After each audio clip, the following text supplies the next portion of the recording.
자, 여러분, 지금 이 영상을 보고 계시는 바로 이 순간에도 여러분의 손에는 스마트폰이 들려 있을 겁니다. 그리고 아마 이 영상을 보기 직전에도 아니면 이 영상을 다 보고 난 뒤에도 여러분이 가장 먼저 들어갈 곳은 어디일까요? 맞습니다. 인스타그램, 페이스북, 유튜브 쇼츠, 틱톡 같은 SNS일 겁니다. 자, 여기서 가슴에 손을 얹고 한번 솔직하게 자문해 봅시다. 여러분은 왜 SNS를 하시나요? 단순히 정보를 얻기 위해서? 친구들의 안부가 궁금해서? 글쎄요. 심리학자들은 우리가 SNS의 피드를 끊임없이 내리는 그 손가락 끝에 아주 차갑고도 날카로운 현대인의 결핍이 매달려 있다고 말합니다. 특히 자존감이 낮은 사람들일수록 이 디지털 세상이라는 늪에 더 깊숙이, 더 처절하게 발을 담근다는 거죠. 오늘 우리는 그 누구에게도 말하지 못했던, 하지만 우리 모두가 마음 한구석에 품고 있는 그 은밀한 심리적 기제에 대해 아주 깊숙이 파고들어 보려 합니다. 왜 자존감이 낮을수록 SNS에 미친 듯이 집착하게 되는가? 이 질문에 대한 답을 찾는 과정은 어쩌면 여러분의 거울 속 진짜 모습을 마주하는 고통스러운 시간이 될지도 모릅니다. 하지만 끝까지 들어보세요. 이 메커니즘을 이해하는 순간 여러분을 괴롭히던 그 알 수 없는 공허함의 정체가 보이기 시작할 테니까요. 이제부터 진짜 이야기를 시작해 보겠습니다. 자, 상상해 보세요. 깜깜한 밤 침대에 누워 스마트폰의 블루라이트를 온몸으로 받아내며 누군가의 SNS를 보고 있는 당신의 모습을요. 화면 속 그 사람은 오늘 최고급 호텔에서 호화로운 점심을 먹었습니다. 웃음꽃이 피는 친구들과의 파티, 번쩍이는 외제차 핸들 위에 슬쩍 올려진 명품 시계, 그리고 오늘도 감사한 하루라는 완벽한 멘트까지. 그걸 보고 있는 당신의 기분은 어떤가요? 와, 정말 부럽다. 나도 열심히 살아야지 라고 생각하시나요? 아니면 가슴 한구석이 찌릿하면서 나는 지금 여기서 뭐 하고 있는 건가 라는 자괴감이 밀려오나요? 만약 후자라면 당신은 지금 사회적 비교 이론이라는 거대한 톱니바퀴에 끼어버린 겁니다. 심리학자 런 페스티거는 인간에게는 타인과 자신을 비교해서 자신의 가치를 확인하려는 본능이 있다고 말했습니다.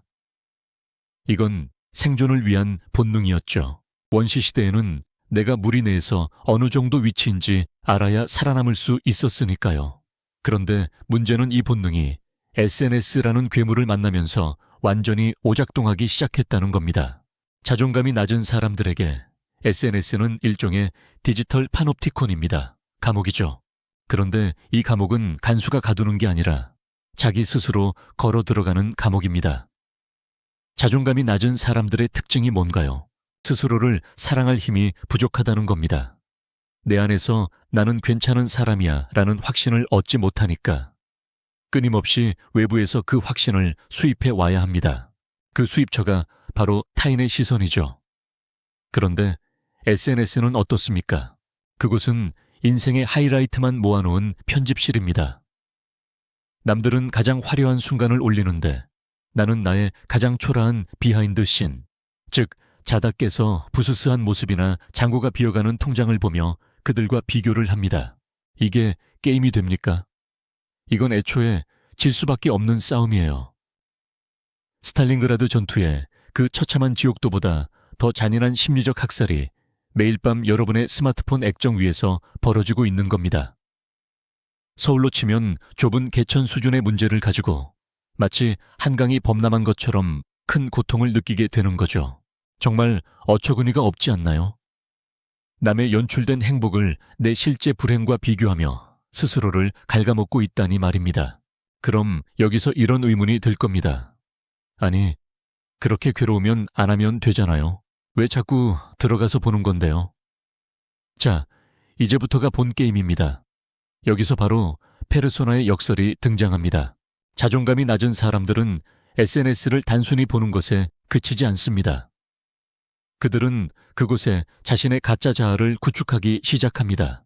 이걸 심리학에서는 자기 제시라고 부르는데 현실의 나는 초라하지만 SNS 속의 나는 완벽하게 꾸며낼 수 있거든요. 사진 한 장을 올리기 위해 수백 장을 찍고 보정 앱으로 얼굴을 깎아내고 가장 비싼 음식을 먹을 때만 카메라를 듭니다. 왜냐고요? 그렇게 해서 얻은 좋아요와 댓글이 굶주린 자존감에 던져주는 유일한 먹이기 때문입니다. 여러분, 한번 생각해 보세요. 모르는 사람 수백 명이 내 사진에 하트를 눌러줍니다. 너무 예뻐요. 부러워요. 멋진 삶이네요 라는 댓글이 달립니다. 그 순간 뇌에서는 어떤 일이 벌어질까요? 쾌락 호르몬인 도파민이 폭발합니다. 마치 슬롯 머신에 잭팟이 터지는 것과 똑같은 반응이죠. 내 안에 텅 빈 구멍이 잠시나마 메워지는 기분이 듭니다. 하지만 이건 치명적인 독약입니다. 왜냐? 그들이 찬양하는 건 진짜 나가 아니라 내가 정성스럽게 가공한 디지털 인형이거든요. 사람들의 반응이 뜨거워질수록 현실의 나와 SNS 속의 나 사이의 괴리는 안드로메다만큼 멀어집니다. 그러면 자존감은 어떻게 될까요? 더 낮아집니다. 사람들이 진짜 내 모습을 알면 실망할 거야. 이건 진짜 내가 아니야 라는 불안감이 엄습하기 시작하죠. 결국 이 가짜 자아를 유지하기 위해 더 자극적이고 더 화려한 사진에 집착하게 되는 악순환에 빠지는 겁니다. 이건 마치 갈증이 난다고 바닷물을 마시는 것과 다를 바 없습니다. 마시면 마실수록 몸 안의 수분은 빠져나가고 결국 갈증은 더 심해져 죽음에 이르게 되는 거죠. 자, 이제 뇌과학의 관점으로 조금 더 깊이 들어가 볼까요? 우리 뇌에는 보상회로라는 게 있습니다. 무언가 기분 좋은 일을 했을 때 쾌감을 느끼게 해서 그 행동을 반복하게 만드는 시스템이죠. 자존감이 낮은 사람들은 일상에서 성취감을 느끼거나 긍정적인 피드백을 받을 기회가 적은 경우가 많습니다. 그러다 보니 뇌는 가장 가성비 좋은 보상처를 찾게 되는데 그게 바로 SNS의 알림입니다. 스마트폰 상단에 뜨는 빨간색 숫자, 그게 자존감이 낮은 사람들에게는 생명줄과 같습니다. 그런데 이 도파민이라는 놈이 정말 영악합니다. 처음에는 좋아요, 10개만 받아도 세상을 다 가진 것 같죠. 하지만 시간이 지나면 뇌는 그 자극에 익숙해집니다. 이제 10개로는 기별도 안 가요. 50개, 100개, 아니 1000개는 받아야 겨우 입꼬리가 올라갑니다. 심리학자들은 이를 가변적 보상이라고 부릅니다. 언제, 얼마나 터질지 모르는 보상에 인간은 가장 강력하게 중독된다는 원리죠. 카지노의 슬롯 머신이 바로 이 원리를 이용합니다. SNS 기업들은 여러분의 뇌 구조를 너무나 잘 알고 있습니다. 그들은 여러분이 자존감을 회복하기를 원하지 않습니다. 오히려 여러분이 더 불안해하고 더 남들과 비교하며 더 많은 시간을 이 앱에 쏟아붓기를 원하죠. 그래야 그들은 광고 수익을 올릴 수 있으니까요. 결국 낮은 자존감을 가진 사람들은 거대 IT 기업들이 설계한 디지털 마약에 가장 충실한 고객이 되어버리는 셈입니다. 정말 비극적이지 않나요?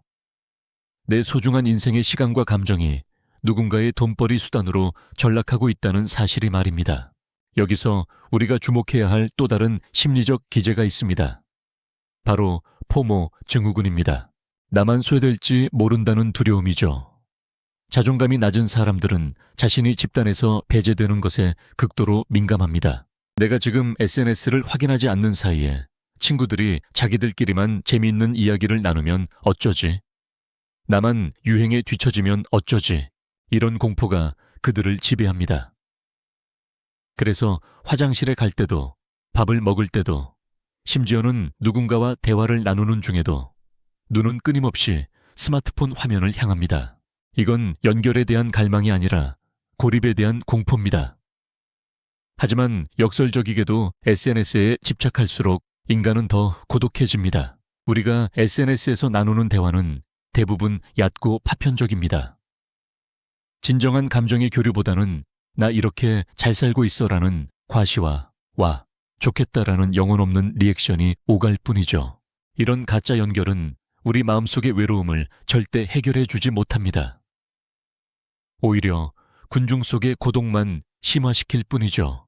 수만 명의 팔로워가 있어도 정작 내가 힘들 때 전화 한 통 걸 수 있는 사람이 없다는 사실을 깨닫는 순간 그 허탈함은 이루 말할 수 없습니다.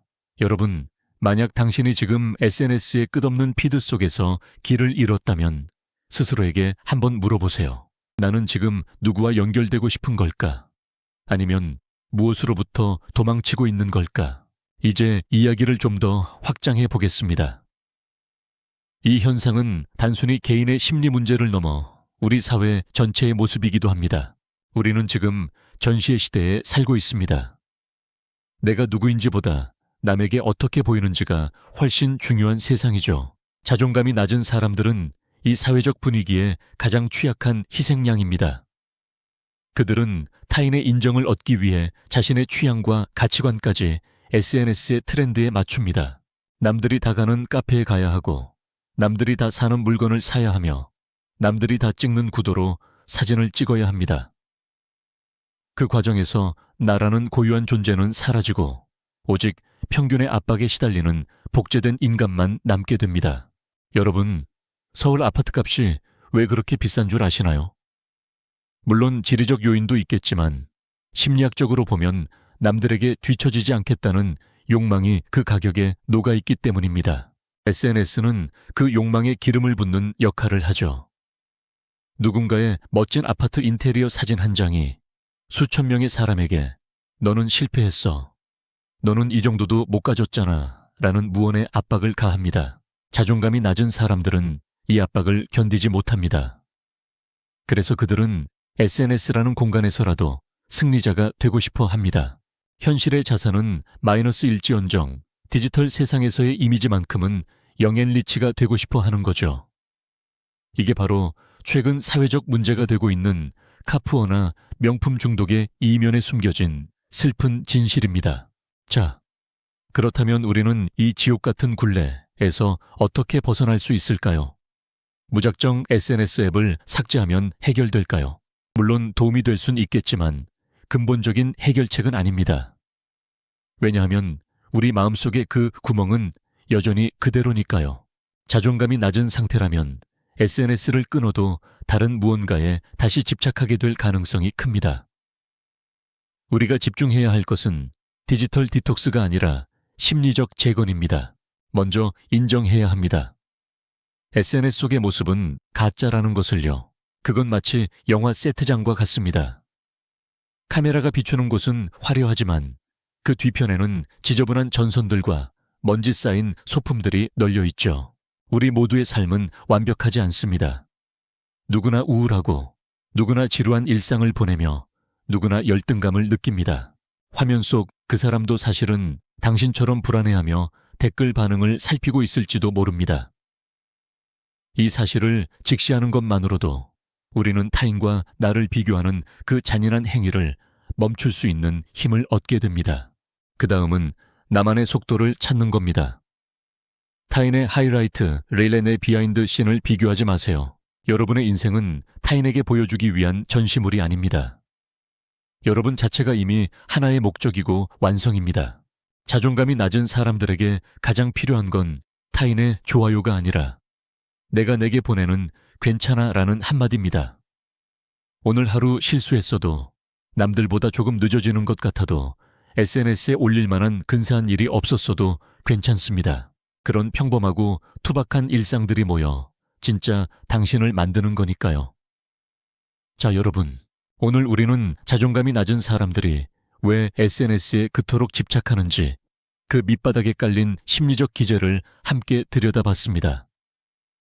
타인과의 끊임없는 비교, 가짜 자아를 통한 보상 심리, 그리고 도파민 중독과 소외에 대한 공포까지 참으로 복잡하고도 슬픈 현대인의 초상이죠. 하지만 이 영상을 여기까지 보셨다면 여러분은 이미 변화의 시작점에 서 계신 겁니다. 내가 왜 그랬는지 그 이유를 아는 것만으로도 우리는 더 이상 무의식의 노예로 살지 않을 수 있습니다. 오늘 밤에는 스마트폰을 조금 일찍 내려놓아 보는 건 어떨까요? 그리고 화면 속 남의 인생이 아니라 지금 이 순간 내 옆에 있는 소중한 사람들의 얼굴을 혹은 거울 속의 내 모습을 찬찬히 살펴보세요. 화면의 블루라이트보다 훨씬 더 따뜻하고 생생한 것들이 여러분 주변에 널려 있을 겁니다. 자존감은 타인의 손가락 끝에서 만들어지는 게 아니라 여러분의 마음속 깊은 곳에서 스스로 피워내는 꽃입니다. 그 꽃을 피우기 위해 오늘 하루도 정말 고생 많으셨습니다. 여러분의 삶은 그 자체로 충분히 가치 있고 아름답다는 사실을 절대 잊지 마세요. 오늘 제가 준비한 이야기는 여기까지입니다. 감사합니다.